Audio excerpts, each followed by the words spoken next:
আমি যা কিছু তোমার থেকে শিখতে পারি তার সব শিখব। হতে পারে সোমবারে মহাদেবকে একটা বেলপাতা অর্পণ, কিংবা ভালোবেসে চারাগাছকে জল দেওয়া, কিংবা কথার কৌশল।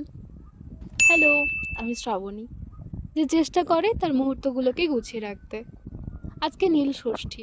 গতকাল কেউ আমাকে শেখালো আজকের দিনে মহাদেবের কাছে মোমবাতি জ্বালাতে হয়। কাল থেকেই ঠিক ছিল আজকে মহাদেবের কাছে যাব অঞ্জলি দিতে। আর আজকে সকালটাও শুরু হয়েছে চমৎকারভাবে। সকালে বিছানায় শুয়ে বেশ কিছুক্ষণ হাওয়ার শব্দ শুনলাম। বাইরে তখন বেশ হাওয়া হচ্ছিল। রোদে হাওয়াতে মাখামাখি একটা দারুণ সকাল। ঘুম থেকে উঠে বিছানা গুছিয়ে সকালের খুঁটিনাটি কয়েকটা কাজ সেরে গা ধোয়ার পরে একটা সাদা চুড়িদার বের করলাম। এই চুড়িদারটা এক কাকিমা আমাকে দিয়েছিলেন দুর্গাপুজোতে। এই কাকিমাকে নিয়ে বলতে গেলে 3 মিনিটের এই ভিডিওটা কম পড়বে। এনার সাথে আমার মতের অমিল থাকতেই পারে, তবে যতটুকু বুঝেছি তিনি এই মেয়েটাকে মানে আমাকে ভালোবাসেন হয়তো। তার জন্য তোমাকে ধন্যবাদ। এনার হাতের রান্না আরও 2-4 বার 6 বার খেতে হবে। ইচ্ছেটা তোলা রইল। জামা পরার পরে মহাদেবের কাছে ধূপ মোমবাতি দিলাম। তারপরে একটু সময় নিয়ে তৈরি হয়েছি। আমার মতে চুড়িদার কিংবা শাড়ির ক্ষেত্রে একটা কালো কিংবা লাল টিপ ম্যান্ডেটরি।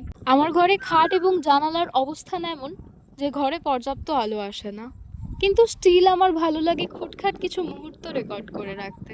শেষ মুহূর্তে মাথায় আসে সাদা চুড়িদারের সাথে সাদা পুঁথির এই চুড়ি দুটো যেতে পারে।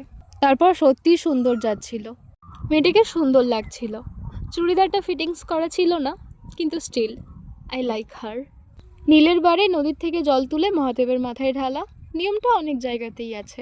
আজকের দিনে খুব ভোরে ভক্তরা মন্দির থেকে নদীর উদ্দেশ্যে রওনা হয়। মোটামুটি সকাল 11টার মধ্যে জল নিয়ে ফিরে মহাদেবের মাথায় ঢালাও শেষ হয়ে যায়। আজকে আর একটা বিষয় নতুন করে উপলব্ধি করলাম, সে চাইলে কি না হতে পারে। কি হয়েছিল, আমি বাড়ি থেকে আজকে বেলপাতা নিয়ে যাইনি। বাজারে ফুল দোকানে গিয়ে খোঁজ করতে বললো এদিকে ফুল দোকানে নাকি বেলপাতা পাওয়া যায় না। রাস্তায় একটা দিদির বাড়ি পড়ে, সেখানে গিয়ে বললাম তোমাদের কি বেল গাছ আছে। তখন সেই দিদিটা তাদের বাড়ির বেলগাছ দেখিয়ে দিতে ওখান থেকে 5টা বেলপাতা তুলেছিলাম। ওখান থেকে একটা বেলপাতা দুধ এবং ডাব জলের সাথে মহাদেবকে অর্পণ করেছি এবং আর একটা নিয়ে পুষ্পাঞ্জলি দিয়েছি। আজকে মন্দিরে একটা খারাপ লাগার বিষয় হচ্ছে, মন্দিরে কয়েকজন বাচ্চা খেলছিল। তার মধ্যে কয়েকজন বাচ্চার মা বাচ্চাগুলোর পেছনে কনস্ট্যান্টলি খুব কঠিনভাবে কিংবা খুব চিল্লিয়ে কথা বলছিলেন, বকছিলেন। এখানে আমার কথা বলার বিষয় হচ্ছে, আপনারা মন্দিরে এসেছিলেন একটু শান্তির জন্য। সেক্ষেত্রে আপনার যদি মনেই হচ্ছে যে বাচ্চাগুলো দুষ্টুমি করছে, ওদেরকে কাছে গিয়ে একটু শান্তভাবে বুঝিয়ে কিংবা শান্তভাবে বললেই হতো। আপনার জন্য মন্দিরে আসা বাকি মানুষগুলোও কিন্তু বিরক্ত হচ্ছে। আমি একজনকে বললাম যে কাকিমা আপনি একটু আস্তে কথা বলুন।